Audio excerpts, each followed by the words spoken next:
Operation එකකට සිහිය නැති කරනවා කියලා කිව්වම ඔයාටත් පොඩි බයක් දැනෙනව නේද? මට ආයෙත් සිහිය එයිද වගේ ප්‍රශ්න මෙන්න මේ වෙලාවේදී හිතට එන එක සාමාන්‍ය දෙයක්. හැබැයි ඇත්තටම අද කාලේ නිර්වින්දනය කියලා කියන්නේ හරිම ආරක්ෂිත දෙයක්.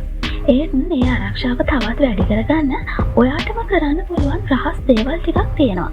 ඉතින් අද අපි මේ කතා කරන්නේ ඔයාගේ සැත්කම වඩාත් ආරක්ෂිත කරගන්න ඔයා දැනගෙන සිටිය යුතුම දේවල් කීපයක් ගැන.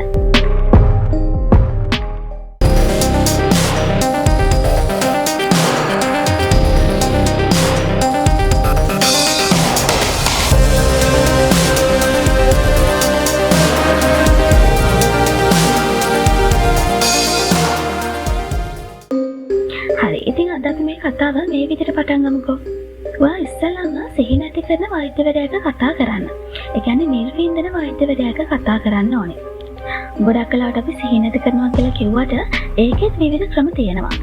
හැම සත්කමකටම මුළු ඇඟම සිහි නැති කරන්න ඕනේ වෙන්නේ නැහැ. ඒ කියන්නේ ජෙනරල් ඇනස්තේසියා දෙන්න ඕනේ වෙන්නේ නැහැ. ඉතින් අර මුලින් කිව්වා වගේ ඔයාගේ නිර්වින්දන වෛද්‍යවරයාට කතා කරනකොට මේ ඔපරේෂන් එකට මුළු ඇඟම සිහි නැති නොකර වෙන ක්‍රමයක් පාවිච්චි කරන්න බැරිද ડોක්ටර් කියලා ඔයාගේ වෛද්‍යවරයාගෙන් අහන්න කවදාවත් බය වෙන්න එපා.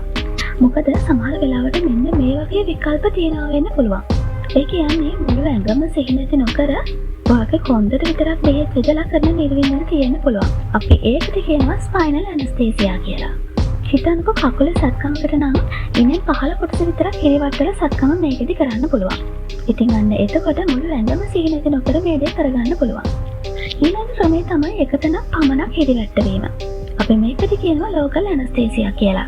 ඒ කියන්නේ ඇඟිල්ල එක වගේ පොඩි සත්කමකට නම් ඒ තැනට විතරක් බෙහෙත් විදලා හිරිවට්ටවන්න විතෙන්න පුළුවන්. ඉතින් මේ විදිහට ඔයාගේ සත්කමට කලින් නිර්වින්දන වෛද්‍යවරයා එක්ක කතා කරලා ඔයාට ගැළපෙන දේ තෝරගන්න පුළුවන්. ඉතින් ඒ වෙලාවේදී ඔයාට මුහුණ දෙන්න වෙලා තියෙන සත්කමට අනුව ඔයාට සුදුසුම නිර්වින්දන තත්ත්වය මොකක්ද කියන එක වෛද්‍යවරයාට පැහැදිලි කරાવી. හරි. ඉතින් මේ විදිහට ඔපරේෂන් එකක නිර්වින්දනය සම්බන්ධයෙන් බැලුවම මේ නිර්වින්දන තත්ත්වයන් එක්ක ඔයාගේ පෞල් ඉතිහාසය හරිම වැදගත් වෙනවා. ඒ කියන්නේ මොකද්ද? මේක ගොඩක් අය නොදන්න ඒත් හරිම වැදගත් කාරණයක්. සමහර අයට පරම්පරාවෙන් එන ජානමය හේතු නිසා නිර්වින්දන ඖෂධ වලට දරුණු ප්‍රතික්‍රියා දක්වන්න පුළුවන්. ඒ නිසා සත්කමකට කලින් ඔයාගේ ළඟම නෑදෑයන්ගෙන් මෙන්න මේ දේ අහන්න මතක තියාගන්න. අපේ පවුලේ කාට හරි කවදා හරි දවසක ඔපරේෂන් එකකදී සිහි නැති කරද්දී මොකක් හරි අසාමාන්‍ය දෙයක් වෙලා තියෙනවද? මෙන්න මේ ප්‍රශ්නේ ඔයා ළඟම නෑදෑයන්ගෙන් අහන්න ඕනම ප්‍රශ්නයක්. ඉතින් ඇත්තට මේ විදිහේ දෙයක් මොකක් හරි වෙලා තියෙනවා නම් ඒ බව අනිවාර්යයෙන්ම ඔයාගේ වෛද්‍ය කණ්ඩායමට කියන්න. මේ පුංචි තොරතුර ඔයාගේ ජීවිතය ආරක්ෂා කරන්න උදව් වෙන්න පුළුවන්. හරි. ඉතින් පෞල් ඉතිහාසය ගැන එහෙම කතා කරලා ඉවර වෙද්දී ඔයා ඊළඟට අවධානය දෙන්න ඕන දෙයක් තමයි තමන්ගේ ආරක්ෂාව වෙනුවෙන් තියෙන උනන්දුව.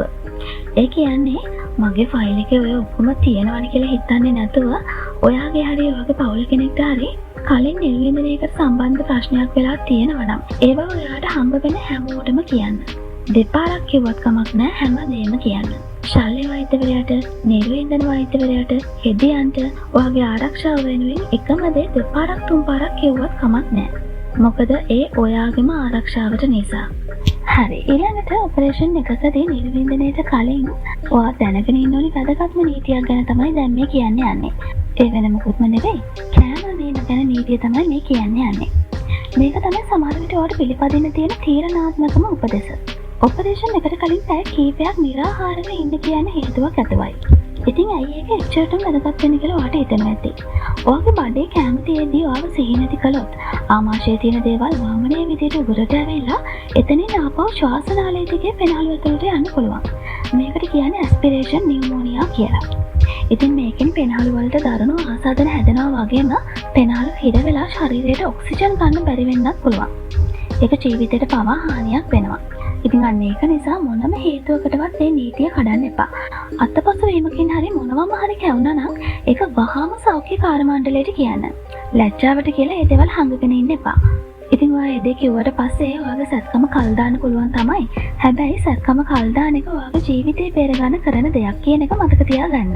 ඒ දේ කරන්නේ ඔයාගේම හොඳට. අපි දැන් මෙච්චරලා වීඩියෝෙන් කතා කරපු දේවල් වල විශේෂ තැන් කරුණු වශයෙන් ඔලුවට දාගමු. අපි කතා කරපු පළවෙනි කාරණාව තමයි නිර්වින්දන විකල්ප ගැන නිර්වින්දන වෛද්‍යවරයාට කතා කරන්න කියන එක. ඒක කරන්නේ ඔයාට වඩාත්ම ගැළපෙන සහ ආරක්ෂිතම ක්‍රමය තෝරා ගන්නයි. ඊළඟ කරුණ තමයි පෞල් ඉතිහාසය ගැන සොයා බැලීම. කලාතුරකින් ඇතිවෙන්න පුළුවන් ජානමය භයානක ප්‍රතික්‍රියා ගැන කල්තියක් දැනුවත් වෙන්න තමයි පෞල් ඉතිහාසය ගැන හොයලා බලන්න ඕනේ. ඊළඟ කරුණ තමයි ඔයාගේ සියලුම රෝග තත්ත්වයන් වගේම ආසාත්මිකතා ගැන සෞඛ්‍ය කාර්ය මණ්ඩලයට කියන එක. ඒ දේ කරන්නේ ඔයාගේ ආරක්ෂාව තහවුරු කරන්නයි. ඊළඟ වැදගත් කරුණ වෙන්නේ කෑම බීම ගැන දෙන උපදෙස් අකුරටම පිළිපදින එක. විශේෂයෙන් නිරාහාරව සිටීම වගේ උපදෙස් පිළිපැදීම ගැන. ඉතින් මේ විදිහට උපදෙස් අකුරටම පිළිපදින්න ඕනේ ඔයාගේ ජීවිතයට තර්ජනයක් වෙන්න පුළුවන් නියුමෝනියාව වළක්වා ගන්නයි. අන්තිම කරුණ වෙන්නේ ඔසුපැන්, විටමින් සහ වෙනත් බෙහෙත් ගැන වෛද්‍යවරයාට කියන්න. මොකද ඒ දේ කරන්නේ නිර්වින්දන ඖෂධ සමග සිදුවෙන්න පුළුවන් අනතුරුදායක ප්‍රතික්‍රියා වළක්වා ගන්නයි. ඉතින් මෙන්න මේ දේවල් තමයි ඔයා මතක තියාගෙන ඉන්න ඕනි කරුණු. හරි. ඉතින් මොකක් වුණත් වීඩියෝ එකේ අන්තිමේ කියන්න තියෙන්නේ අද කාලේ නිර්වින්දනය කියන්නේ ගොඩාක්ම ආරක්ෂිත දෙයක්. ඒක ගැන අනවශ්‍ය බියක් ඇති කරගන්න එපා. ඒ වගේම ඔයාගේ සත්කමට කලින් නිර්වින්දන වෛද්‍යවරයා එක්ක විවෘතව කතා කරලා ඔයාගේ හිතේ තියෙන හැම ප්‍රශ්නයක්ම අහලා දැනගන්න. ඒ වගේම ඔයාගේ හරි ඔයාගේ පවුලේ හරි සෞඛ්‍ය සම්බන්ධ පෞල් ඉතිහාසය ගැන කිසිම වෙලාවක වෛද්‍යවරුන්ට හංගන්න යන්න එපා. ඒ වගේම ශල්‍ය කර්මයට කලින් නිරාහාරව සිටීම සම්බන්ධව දෙන උපදෙස් හරියටම පිළිපදින්න. ඉතින් ඔපරේෂන් එකකට කලින් ඔයා මෙන්න මේ දේවල් දැනගෙන හොඳට දැනුවත් වෙලා සූදානම් වෙලා ඉන්න තරමට සත්කමේදී ඔයාගේ නිර්වින්දන ක්‍රියාවලිය හරිම පහසු සහ ආරක්ෂිත වෙනවා. හරි. ඉතින් ඔපරේෂන් එකකට සූදානම් වෙන ඔයාගේ හිතවතෙක් ඉන්නවා නම් ඔන්න දැන් එයාට මේ වීඩියෝ එක ෂෙයා කරන්න. අනිවාර්යෙන් උදව්වක් වෙයි. ඒ වගේම මෙඩිකල් සෙල් සෞඛ්‍ය නාලිකාව සබ්ස්ක්‍රයිබ් කරන්න අමතක කරන්නත් එපා. සෞඛ්‍ය සම්බන්ධ වැදගත් තොරතුරු රාශියක් ඔයාලට මේ සෞඛ්‍ය නාලිකාව එක්ක සම්බන්ධ වෙලා හිටියොත් දැනගන්න පුළුවන්. හරි. එහෙනම් තවත් දවසක හම්බෙමු තවත් අලුත් වීඩියෝ එකකින්. එන්න සුබ දවසක්.